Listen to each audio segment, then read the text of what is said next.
I said it softly, like it didn't really matter, like it was just a pause, not the end of something that could have been beautiful. I'm not ready for love. That's all I told him, but what he heard was goodbye. And, in a way, I guess that's exactly what it was. If you've ever pushed someone away, not because you didn't feel anything, but because you felt too much and were terrified to admit it, you'll understand this. We weren't official. There were no labels. But somehow, he became the notification that made my heart race. The reason I reached for my phone as soon as I woke up, after years of chaos, of messy relationships and heartbreak, he was the calm I didn't know I was craving. His name was Eli. I met him at a friend's engagement party. He made a harmless joke about the shrimp being overcooked, and I laughed harder than the joke deserved. It wasn't some movie-perfect moment, but it stayed with me. Eli wasn't loud or flashy.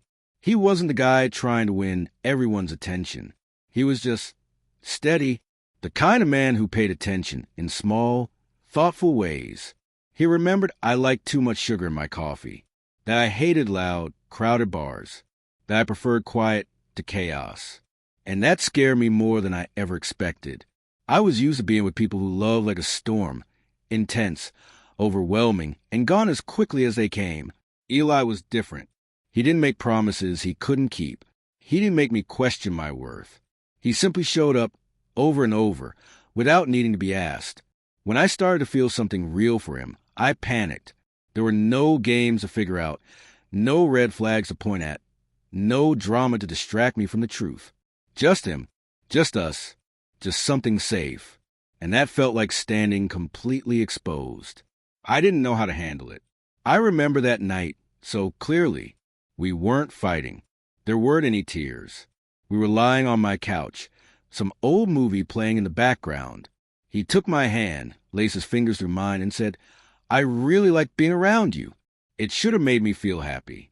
Instead, I felt trapped by my own fear. So I smiled like I was doing him a favor and said, "I'm not ready for love." He paused, just for a second, like he was trying to make sense of it. Then he nodded and said, "Thanks for being honest." And that was it.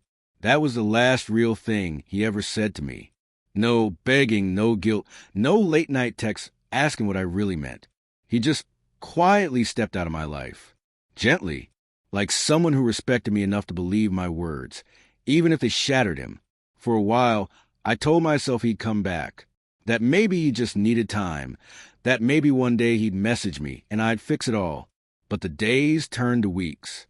His silence stayed. I noticed he'd unfollowed me, not blocked, not bitter, just gone, like he was making space for someone who wouldn't flinch when love appeared. I started remembering the little things, how he always placed his phone face down, so I'd know I had his full attention, how he'd notice when my mind drifted and gently ask, "Where are you right now?" Not in a possessive way, just because he cared. And I realized I'd spent so long surviving the wrong kind of love that I didn't recognize the right kind when it was right there in front of me. I kept telling myself I was protecting him, not wanting to lead him on or make promises I couldn't keep. But the truth was I was scared. Scared he'd see the parts of me I tried so hard to hide. Scared that if I let him in, he'd leave. So instead, I left first. I said I wasn't ready. And he believed me and walked away. Since then, I've met other people. People who said all the right things, who looked good on paper, who laughed at the right times. But none of them felt like Eli. None of them made my silence feel safe. None of them remembered how I liked my coffee. None of them said my name like it meant something. One night, I opened our old messages. Every silly meme. Every "text me when you get home." Every quiet reminder that I mattered. I typed out, "I didn't mean what I said. I was scared. I miss you." And then I stared at it and deleted it. Not because it wasn't true, but because I think he's moved on. And if he hasn't, maybe he still remembers and is choosing the silence anyway. Here's what I come to understand. Sometimes people don't fight to stay, not because they didn't care, but because they love you enough to believe you. And that kind of respect can break your heart more than any angry words ever could. So if someone is offering you something kind, something slow, something real, don't run. Don't hide behind, "I'm not ready." Say what scares you. Say I want this, even if it terrifies me. Because when I told him I wasn't ready for love, he listened, and he left. And now I sit with the quiet I chose, wondering what might have been if I had just been brave enough to let him in.